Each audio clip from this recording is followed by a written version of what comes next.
Hello, સ્વાગત છે તમારા અમારા એક નવા વિડીયોમાં। તો અમે આવી ગયા છીએ આ ધાબા ઉપર આવીને જોયું કે મારા કાના ભાઈ બધા પતંગ સગાવે।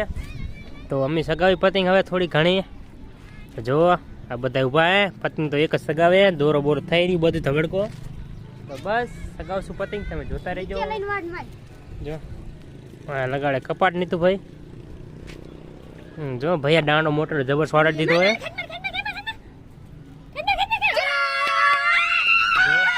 જો આમની છે પતંગ જઈએ કાપી નાખીએ ખુશી ફૂલ જ હોય। હાલ ની તો બીજો આજી આ ચોરી લઈ જરી તમે લીધો દેવી ને નકર દે હા તો જા લા જો આમાં નરેશ તો ઉતરી ગયા નીચે હવે। જો આમાં નીતુ ભાઈ મારશે ખેંચ હવે તમે જોજો। હા શું ખેજ માર કીધું રાઈ દીબો માર વાટાયા તો પુષ્પા ઝુકેગા નહીં સાલા કે। उधर से हटो। તો અમે બનાવી લીધો બ્લોગ।